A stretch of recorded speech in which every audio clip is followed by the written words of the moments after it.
பிரியமான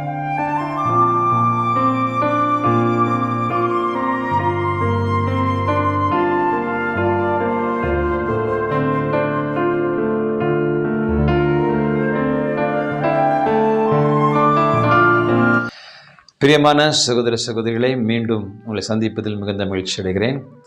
ஒரு புதிய மாதத்துக்குள்ளால ஆண்டு நம்மளை கொண்டு வந்திருக்கிறார். கடந்து போன 5 மாதங்களும் கிருபையாய் கர்த்தர் காத்தார்.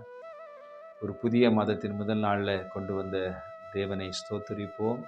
கர்த்தர் இந்த மாதம் முழுவதுமாய் நம்மை கிருபையாய் நடத்துவாராக. ஒரு வேத போதிய வாசிக்கிறேன் கேளுங்க. உபாகமம் 31 அதிகாரம் 23 வசனம். அவன் நூனின் குமாரனான யோசுவாவை நோக்கி, நீ பலன் கொண்டு திடமனதாயிரு. இஸ்ரவேல் புத்திரருக்கு நான் ஆணையிட்டு கொடுத்த தேசத்தில் நீ அவர்களை நடத்தி கொண்டு போவாய். நான் உன்னோடு இருப்பேன் என்று கட்டளையிட்டார். லட்சக்கணக்கான ஜனங்களை வழிநடத்துவதற்கு மோசைக்கு பின்பாக யோசுவாவை கர்த்தர் தெரிந்து கொண்டார். இந்த ஜனங்களை நான் வாக்களித்த அந்த தேசத்துக்கு நேராக நீ நடத்தி கொண்டு போவாய். நான் உன்னோடு கூட இருந்து நான் உனக்கு உதவி செய்வேன் என்கிற ஒரு நம்பிக்கைக்குரிய வார்த்தையை தான் ஆண்டவர் யோசுவாவை பார்த்து சொல்கிறதை வாசித்தோம். இதை கேட்டுக்கொண்டிருக்கிற அன்பு சகோதரி சகோதரியே, ஆண்டவர் இந்த மாதத்தில் உங்களை பார்த்து சொல்கிற ஒரு நல்ல வார்த்தை, நான் உன்னுடனே கூட இருப்பேன். யோசுவாவுக்கு கர்த்தர் கூட இருந்து அந்த லட்சக்கணக்கான ஜனங்களை கானானுக்கு நேராக கொண்டு சேர்ப்பதற்கு ஆண்டவர் கூடவே இருந்து உதவி செய்தார். அதே போல உங்களுக்கும் எனக்கும் ஒரு கானானுக்கு நேராக நம்முடைய பிள்ளைகளை கொண்டு போய் சேர்க்க வேண்டியது நம்முடைய பிரதானமான கடமையாக இருக்கிறது என்பதை இந்த காலை வேளை அறிந்து கொள்ளுங்க. ஆண்டு கிருபையாக 1-2 பிள்ளைகளை ஆண்டு உங்களுக்கு தந்திருக்கிறார். ஒரு பிள்ளையாக இருக்கலாம், 2 பிள்ளைகளாக இருக்கலாம், 3 பிள்ளைகள், 5 பிள்ளை, ஏதோ ஒரு கொஞ்சம் பேரை நமக்கு ஆண்டவர் தந்திருக்கிறார். இந்த பிள்ளைகளுக்கு தேவையான உணவு, உடைகள், உறைவிடங்கள், படிப்பு இவைகளெல்லாம் கொடுக்க வேண்டியது நம்முடைய கடமையாக இருந்தாலும், அதைவிட பிரதானமான கடமையும் நோக்கமும் வாக்குத்தத்தம் பண்ணப்பட்டிருக்கிற பரம கானானுக்குள்ளால அந்த நம்முடைய பிள்ளைகளை கொண்டு சேர்க்க வேண்டியது நம்முடைய தலையான கடமை என்பதை இந்த காலை வேளையில் மறந்துவிடக்கூடாது. அதற்கு தான் உங்களை பார்த்து சொல்கிறாரு, நான் உன்னோடு கூட இருப்பேன், நான் உன்னை விட்டு விலகுவது இல்லை. அன்பு சகோதர சகோதரிகளே, நம்முடைய ஆண்டவர் நம்ம மேலே வைத்திருக்கிற ஒரு உத்தரவாதம் என்ன தெரியுமா? இந்த உலகத்தில் வாழ்ந்து ஒருவேளை நீங்கள் சொல்லலாம், என் பிள்ளைக்கு நான் ஒரு வீடு கட்டி வச்சிருக்கிறேன், என் பிள்ளைக்கு நிலம் இருக்குது, வசதி இருக்கிறது, அவனுக்கு இனி ஒன்றுமே உழைக்க வேண்டிய அவசியம் இல்லை, எல்லாவற்றையும் நான் சம்பாதித்து வைத்திருக்கிறேன் என்று கூட சிலர் சொல்லுவாங்க. நல்ல படிப்பை கொடுத்துருக்கிறேன், நல்ல வேலை வாங்கி கொடுத்துருக்கிறேன், இதனால் எனக்கு ஒரு நிறைவு இருக்கிறது, ஒரு சமாதானம் இருக்கிறது, மகிழ்ச்சியோடு கூட நான் ஓட்டத்தை முடிப்பேன் கூட சிலர் சொல்லுவாங்க. அதெல்லாம் முக்கியம் இல்லை.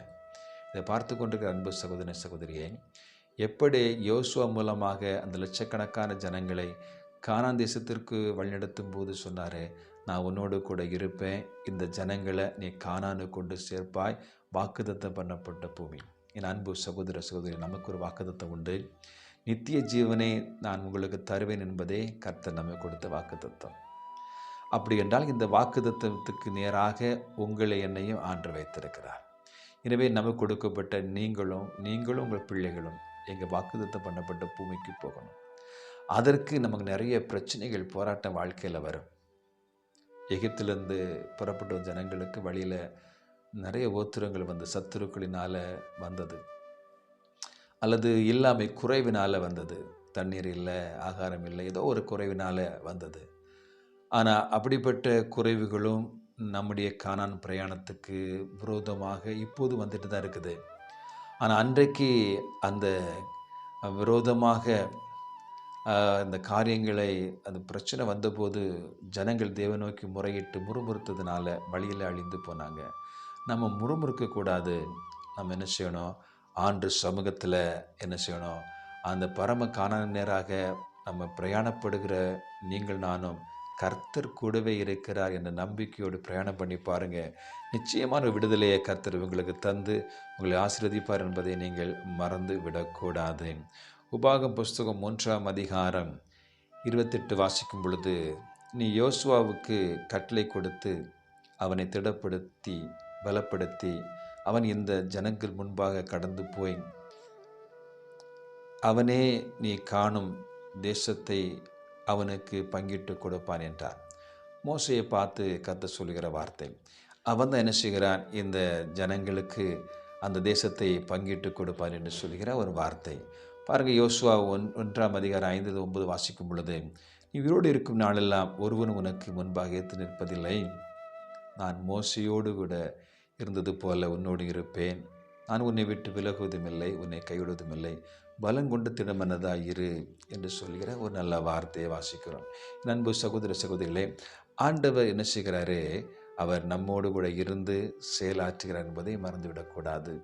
யோசுவாவோடு கூட இருந்த அதே ஆண்டவர் தான் இன்றைக்கு உங்களோடு கூட என்னோடு கூட இன்றைக்கு இருந்து நம்மை ஆசீர்வதித்து வழிநடத்தி கொண்டிருக்கிறார். ஒரு காரியத்தை மாத்திரம் ஆண்டவர் ஜனங்களை பார்த்து சொன்னாங்க, கர்த்தருக்கு விரோதமாக மாத்திரம் நீங்கள் முறுமுறுக்காமல் இருங்க. கர்த்தருக்கு விரோதமாக மாத்திரம் நீங்கள் பாவம் செய்யாதிருங்க. கர்த்தருக்கு விரோதமாக மாத்திரம் இதை செய்யாதீங்க என்று சொல்கிற ஒரு வார்த்தை தான் ஜனங்கள் மத்தியில் சொல்லப்பட்டுகிறது. அவருக்கு விரோதமாய் முறுமுறுத்தா என வழியில் அழிந்து போனது போல் அழிந்து போக வேண்டிய சூழ்நிலை உண்டாகும். அவருக்கு முன்பாக நாம் அந்த உண்மை உத்தமமாக இருந்தோம்னா நமக்கு முன்பாக எதிர்த்து நிற்பதற்கு இந்த பூமியில் எந்த வல்லமைகளோ எந்த பிசாசின் கிரியைகளோ மனுஷ வல்லமைகளோ உங்களை என்னை சேதப்படுத்த முடியாது என்பதை நீ இந்த காலை வேளையில் புரிந்து கொள்ள வேண்டும். பாருங்கள், வாழ்க்கை பிரயாணத்திலேயே அநேக தோல்விகள், நெருக்கங்கள், போராட்டங்கள், இல்லாமைகள், குறைவுகள், கடன் பாரங்கள், கஷ்டங்கள் என்று சொல்லிக்கொண்டே போகலாம். அவ்வளோ மத்தியில் தான் இந்த உலகத்தில் நீங்கள் நான் வாழ்ந்து கொண்டிருக்கிறோம். ஆனால் ஒன்று மாற்றம் நினைக்கணும் பாருங்கள், அவர் சொல்கிறாரு, நான் உன்னோடு கூட வருவேன் என்று சொல்லி. பாருங்கள், மோச இடத்துல ஆண்டவர் சொல்லும் பொழுது, நான் உன்னோடு கூட வருவதில்லை, உங்களோடு வருவதில்லை. நீங்கள் எனது வணங்கா கழுத்துள்ள பிள்ளைகளாக இருக்கிறீங்க, நீங்கள் அடிக்கடி குணம் மாறுறீங்க, எனவே நான் உங்களோட வரல. மோச சொன்னார், இல்லை ஆண்டவரே, நீர் எங்கள் கூட வந்து தான் ஆகணும், வரணும், இல்லாட்டி நீங்கள் நாங்கள் போகவே மாட்டோம் என்று சொன்னாங்க. இல்லை, நான் ஒரு தூதனை உங்களுக்கு முன்பாக அனுப்புகிறேன், இல்லை நீங்கள் தான் வரணும், அப்போது தான் விசேஷத்தில் இருப்போம். என் அன்பு சகோதர சகோதரிகளே, ஆண்டவர் நம்மோடு கூட வருவது தான் நமக்கு பலன், அவர் தைரியம், கர்த்தனோடு கூட இருக்கிறார் என்று சொல்லி. எனவே அந்த லட்சக்கணக்கான ஜனங்களை அந்த வழிநடத்துவதற்கு கர்த்தர் ஒருவரே என்ன செய்தார், அவர்களுக்கு முன்பாய் கடந்து சென்றார். கோணலானவைகளை நேராக்கினார், கரடானவைகளை சமமாக்கி அந்த ஜனங்களை ரொம்ப நேசத்தோடு பாசத்தோடு கூட வழிநடத்தி அந்த ஜனங்களை கானான் தேசத்துக்குள்ளால கொண்டு சென்றார் என்று சொல்லி வேதத்தில் வாசிக்கிறோம். என் அன்பு சகோதர சகோதரிகளே, ஆண்டவர் உங்களுக்கு எனக்கு வாக்குத்தத்தம் கொடுத்திருக்கிறாரு, நான் ஒரு நித்திய ஜீவன் தருவேன் என்று சொல்லி. அது மாத்திரமல்ல, இயேசு சொல்லும் பொழுது, நான் போய் உங்களுக்கு ஒரு வீட்டை ஆயத்தம் பண்ணுவேன். என் பிதாவினை அநேக வாசஸ்தலங்கள் உண்டு வீட்டில், அது இல்லாத சொல்லியிருப்பேன், நான் உங்களுக்காக ஒரு வீட்டை ஆயத்தம் பண்ணிட்டு வந்து உங்களை அழைத்து செல்வேன்கிற வாக்குத்தத்தம். என் அன்பு சகோதர சகோதரிகளே, அன்றைக்கு கானான் தேசத்தில் ஆண்ட ஜனங்களுக்கு, சில ஜனங்களுக்கு வாக்குத்தத்தம் பண்ணப்பட்ட பூமி, அங்கே திரளான ஐஸ்வர்யங்கள் இருந்தது, செல்வம் இருந்தது, நல்ல செழிப்பு இருந்தது. அந்த ஜனங்கள் உழைக்க வேண்டிய அவசியம் இல்லாதபடிக்கு எல்லாம் நட்டப்பட்டிருந்தது, எல்லாம் கட்டப்பட்டிருந்தது, எல்லாமே இருந்தது. அப்படிப்பட்ட ஒரு இடத்தை தான் ஆண்டு அந்த ஜனங்களுக்கு கொடுத்தார். ஒரே ஒன்று சொன்னார், நீ கர்த்தருக்கு முன்பாக மாதிரி கலகம் செய்யாதிருங்கள் என்று சொல்லி. என் அன்பு சகோதர சகோதரிகளே, நீங்களும் அந்த வாக்குத்தத்தம் பண்ணப்பட்ட பூமிக்கு உங்கள் பிள்ளைகளை கொண்டு போவீங்க. ஆனால் கர்த்தருக்கு விரோதமாக மாத்திரம் கலகம் பண்ணாதிருங்க, பாவம் செய்யாதிருங்க, கர்த்தரோடு கூட இருங்க, அவர் உங்களோடு இருப்பார், அவரை விட்டால் என்றென்றைக்கு கைவிடுவார் என்று வேதம் சொல்கிறது. தாவீது சாலமனை பார்த்து சொல்லும் பொழுது, நீ ஆண்டவரோடு கூட இரு, முழு இருதயத்தோடு அன்பு செய், அவரை சேவி, அப்பொழுது உன்னோடு கூட இருப்பார், அவரை விட்டுட்டா என்றென்றே விட்டு விடுவார் என்று சொல்கிற தகப்பன் தன் மகனிட்ட சொல்கிற காரியத்தை தான் அங்கே வாசிக்கிறோம் வேதத்தில். என் அன்பு சகோதர சகோதரிகளே, அவர் நம்மை விட்டு விலகுவதில்லை, கைவிடுவதில்லை. எப்போ தெரியுமா, அவருக்கு விரோதமாய் கலகம் செய்யாதபடிக்கு, பாவம் செய்யாதபடிக்கு இருக்கும் பொழுது ஒரு நாள் உங்களை விட்டு ஆண்டு விலக மாட்டார், என்னை விட்டு விலக மாட்டார். நம்ம வாக்குத்தத்தம் பண்ணப்பட்ட பூமியில் நிச்சயமாக சுதந்திரிப்போம் என்பதை மறந்துவிடக்கூடாது. வாக்குத்தத்தம் பண்ணப்பட்ட பூமிக்கு அழைத்து செல்வதற்கு கர்த்தர் அன்றைக்கு யோசுவாவோடு கூட இருக்கிறேன், நீ தைரியமாக போன்னு சொன்னது போல் இன்றைக்கு உங்களை பார்த்து சொல்கிறாரு, உங்களுக்கு வாக்குத்தத்தம் பண்ணப்பட்ட பூமிக்கு உங்கள் பிள்ளைகள் நீங்கள் கொண்டு போகிறதுக்கு நான் உன்னோடு கூட இருக்கிறேன் என்று சொல்கிற வாக்குத்தத்தத்தை இந்த காலையில் நமக்கு தந்திருக்கிறார். அவர் நம்மோடு கூட இருக்கிறார். ஆண்டு என்னோடு இருக்கும் பொழுது எவ்வளோ தைரியம் பார்த்தீங்களா? அவர் நம்மோடு கூட இருந்தால் எவ்வளோ தைரியம். எனவே இந்த காலை வேளையில் இந்த வார்த்தை கேட்டுக்கொண்ட அன்பு சகோதர சகோதரிகளே, நீங்கள் சோர்ந்து போகாதீங்க. கர்த்தர் நம்மை வழிநடத்துவார். அவர் நம்மோடு கூட வருவார். நமக்கு ஒரு உபத்திரவங்கள், பாடுகள், நிந்தைகள், அவமானங்கள் எல்லாவற்றையும் சகிக்கிற பலத்தை அவர் தருவார். எனவே நம்மை விட்டு விலகிற தேவன் அல்ல, கைவிடுகிற தேவன் அல்ல, நம்மோடு கூட இருந்து நம்மை ஆசீர்வதிக்கிற தேவன் என்பதை மறந்து விடாதீங்க. இன்றைக்கு ஒரு தீர்மானம் எடுங்க. எனக்கு ஒரு பொறுப்பு இருக்கிறது. எனக்கு கொடுக்கப்பட்ட இந்த பிள்ளைய அன்றைக்கு யோசுவா அவருக்கு கொடுக்கப்பட்ட இந்த பொறுப்பை சரியாக செய்து கானான் தேசத்துக்குள்ள ஜனங்களை கொண்டு போய் கோத்திரமாய் அந்த ஜனங்களுக்கு அந்த தேசத்தை பங்கிட்டு கொடுத்தது போல இன்றைக்கு எனக்கும் ஒரு பொறுப்பாக தந்திருக்கிறாரு. எனக்கு கொடுக்கப்பட்ட இந்த பிள்ளைகளை அல்லது ஒருவேளை ஊழியக்கான சபையை கானானுக்கு நேராக வழிநடத்துவது பிரதானமான ஒரு கடமை என்பதை அறிந்திருக்கிற ஆண்டவரே, எனவே என் கூட வாருங்க.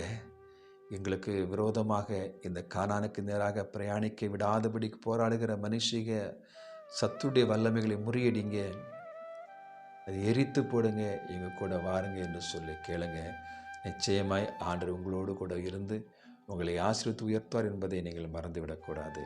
எனவே இந்த நாளிலும் இந்த வார்த்தையை கேட்டுக்கொண்டிருக்கிற நீங்கள் ஆண்டவர் சமூகத்தில் அதிகமாக நீங்கள் இந்த காரியத்துக்காக ஜெபித்து உங்களுக்கு கொடுக்கப்பட்ட இந்த பொறுப்பை நீங்கள் என்ன செய்யுங்க, உத்தமமாய் பின்பற்றி பாருங்கள். ஆண்டவர் பெரிதான ஆசீர்வாதத்தை தருவார். நான் உன்னை விட்டு விலகுவதும் இல்லை, உன்னை கைவிடுவதும் இல்லை சொன்னது போல உலகம் முடிவு புரிந்தும் சகல நாட்களிலும் கர்த்தர் உங்களோடு கூட இருந்து உங்களை ஆசீர்வதிப்பார். எனவே இந்த வார்த்தையை இந்த நாள் முழுவதுமாய் எடுத்துக்கொள்ளுங்க. இந்த மாதம் முழுவதும் மாத்திரமல்ல, உலகத்தின் முடிவு புரிந்தவும் கர்த்தர் உங்களோடு கூட இருந்து உங்களை ஆசீர்வதிப்பார். ஆமென். God bless you.